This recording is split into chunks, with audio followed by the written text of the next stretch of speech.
कुंडनगढ़ की शापित हवेली। कुंडनगढ़ गांव पहाड़ियों के बीच बसा हुआ था। चारों तरफ घना जंगल और बीच में एक पुरानी जर्जर काली पत्थरों से बनी हवेली, राजवाड़ा हवेली। गांव के लोग कहते थे कि इस हवेली में कदम रखने वाला कोई कभी पहले जैसा नहीं रहता।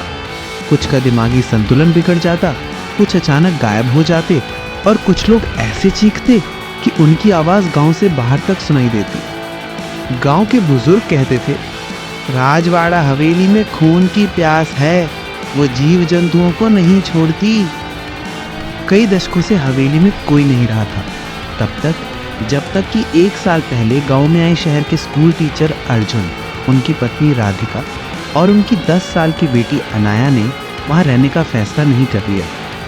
हवेली में रहने का कारण यही था कि गांव के स्कूल के पास कोई रहने का इंतजाम नहीं था और गांव वालों ने डर के कारण उस हवेली को छोड़ रखा था।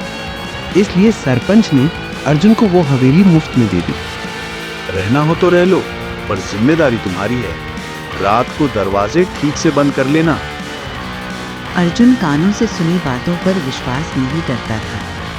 वो बोलता है, भूत प्रेत जैसी कोई चीज होती ही नहीं, डर इंसान खुद बनाता है। लेकिन राधिका को पहली ही रात महसूस हुआ कि ये घर साधारण नहीं था। हवा सीली और भारी थी, जैसे किसी की सांसों का बोझ दीवारों में अटका हो। उस रात अनाया ने पहली बार कहा, मम्मा मम्मा, मेरे खिड़की के बाहर एक आंटी खड़ी है, नीली आंखों वाली आंटी। राधिका डर गई। उसने जाकर देखा, बाहर कोई भी नहीं था, पर जमीन गीली थी और वहां गहरे लाल रंग के पैरों के निशान थे। राधिका ने तुरंत दरवाजा बंद कर दिया, पर निशानों को मिटा नहीं पाई। राजवाड़ा हवेली के 32 कमरे थे, पर अर्जुन ने सिर्फ 3 कमरों का इस्तेमाल करने का फैसला किया। एक बेडरूम, एक रसोई और एक छोटा कमरा अनाया के लिए। लेकिन हवेली खुद चाहती थी कि उनके कदम उसके बाकी कमरों तक जाएं। हर रात एक अलग कमरे से आवाज आती, खट खट खट, दरवाजा खोलो, कोई है, कोई है। अर्जुन कहता, पुरानी हवेली है, आवाजें आती हैं, ये बात आम है। पर बात अनदेखा करने वाले नहीं थे। एक रात राधिका सो रही थी कि उसे लगा कोई उसके बालों को सहला रहा है, धीरे धीरे, जैसे कोई बहुत प्यार से। उसने सोचा कि शायद अर्जुन है, पर जब उसने मुड़कर देखा, अर्जुन तो गहरी नींद में सो रहा था। उसके पीछे हवा में कोई सफ़ेद साड़ी पहने अधमरी औरत खड़ी थी।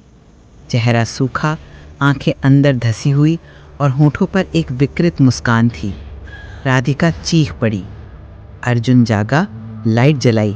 कमरा एकदम खाली था, पर राधिका के तकिए पर लंबे काले बालों का गुच्छा था। बाल उसके नहीं थे।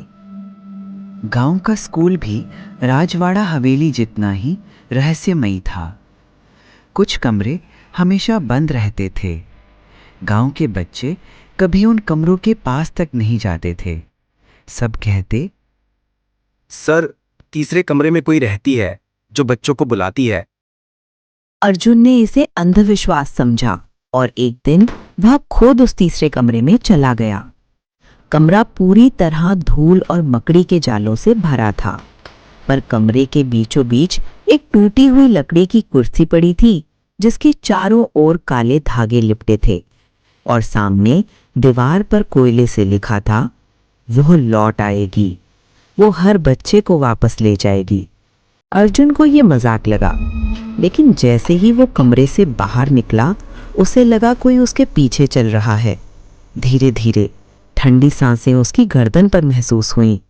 उसने मुड़कर देखा, कोई नहीं था, पर उसके पीछे जमीन पर काले पदचिन्ह बन रहे थे, मानो कोई अदृश्य व्यक्ति उसके पीछे चल रहा हो। अब हवेली की असल दहशत शुरू होने वाली थी।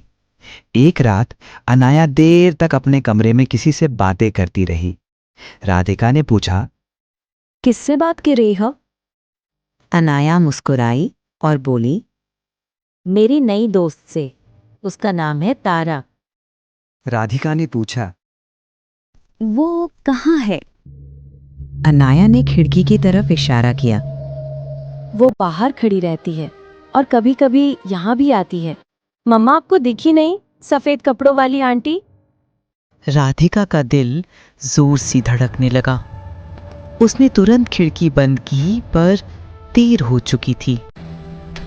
कमरे की लाइट अचानक बंद हो गई और फिर अनाया की आवाज आई।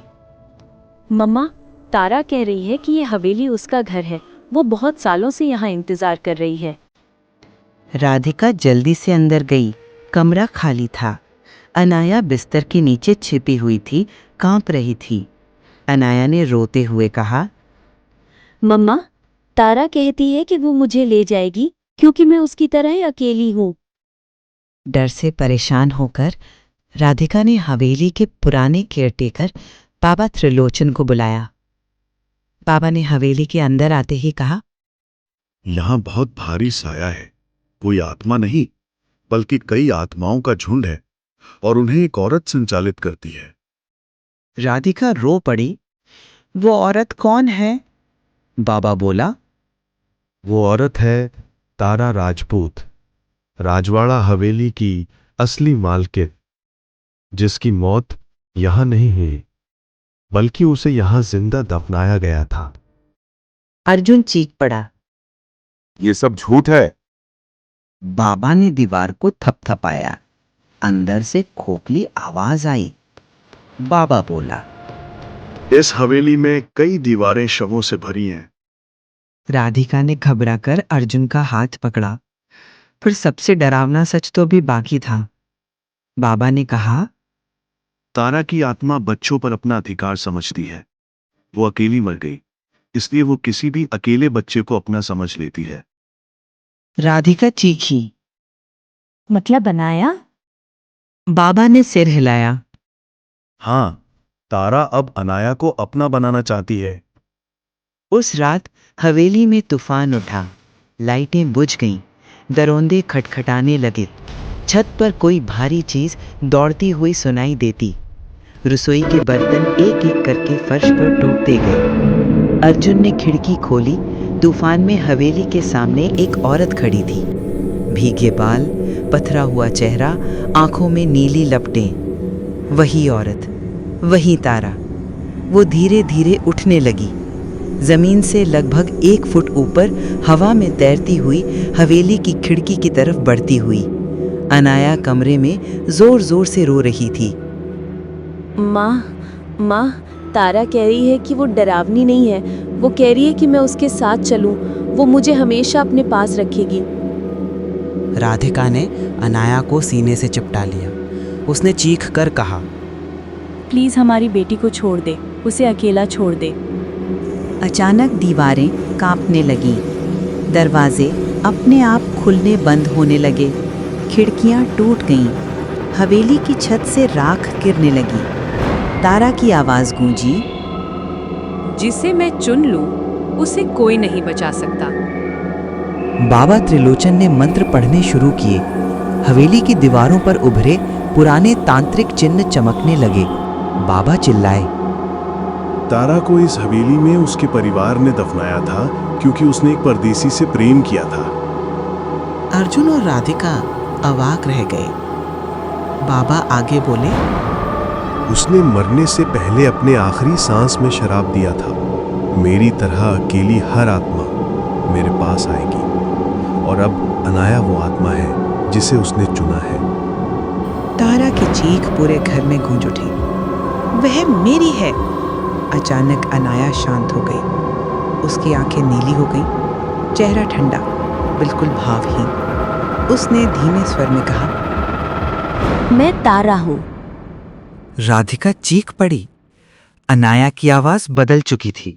वो हवा में उठने लगी। बाबा त्रिलोचन ने जल्दी से मिट्टी से बना एक छोटा ताबीज निकाला।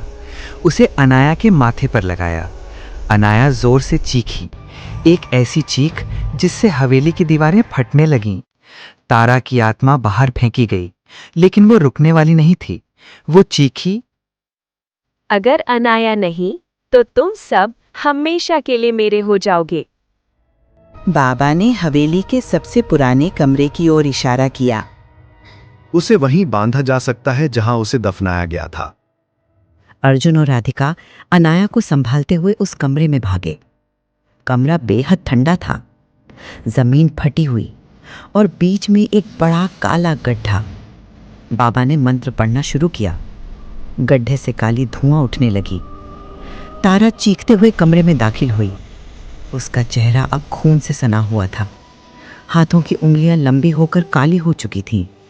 वो अनाया की ओर लपकी, पर इस बार राधिका उसके सामने खड़ी हो गई। राधिका चीख कर बोली, मेरी बेटी को छोड़ दे, तू चाहे जो कर ले, मैं उसे कभी नहीं दूंगी।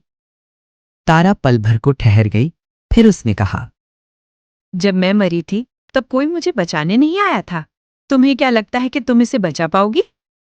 लेकिन उसकी बात पूरी भी नहीं हुई थी कि बाबा त्रिलोचन ने आखिरी मंत्र पढ़ दिया। तारा की आत्मा जलने लगी, वो तड़पने लगी। उसकी चीखें हवेली की दीवारों से टकराकर गूंजने लगी। आखिरी पल में उसने अनाया को छूने की कोशिश की, पर उसके हाथ राख में बदल गए। कमरा धधक उठा, धुआं खत्म हुआ और तारा गायब हो गई। सिर्फ राख बची थी। अगली सुबह हवेली एकदम शांत थी, इतनी शांत कि हवा भी बहते हुए डर रही थी। अनाया ठीक थी, लेकिन उसकी आंखों में एक डर था, जैसे उसने कुछ ऐसा देखा था जिसे कोई बच्चा नहीं देखना चाहिए। बाबा ने चेतावनी दी, यह हवेली अब रहने लायक नहीं। तारा अब तो बन गई है, पर उसकी बाकी आत्माएं अभी भी यहां भटकती हैं। अर्जुन ने उसी दिन हवेली छोड़ने का फैसला कर लिया। जब वे हवेली से बाहर निकल रहे थे, अनाया ने एक बार पीछे मुड़कर देखा। हवेली ही सबसे ऊंची खिड़की पर एक औरत खड़ी थी, सूखी नीली आंखों वाली, और उसकी आंखों में एक सवाल था, मेरा घर अब कौन संभालेगा? अनाया कांप गई, पर कुछ बोली नहीं। पर हवेली ने जवाब खुद दे दिया। खिड़की अपने आप बंद हो गई और अंदर से वही आवाज आई, मैं इंतजार करूंगी। उस दिन के बाद राजवाड़ा हवेली फिर कभी नहीं खुली, लेकिन कुंडनगढ़ गांव में आज भी रात को किसी किसी को नीली आंखों वाली औरत की परछाई दिख जाती है, और उसके साथ एक छोटी बच्ची की हंसी।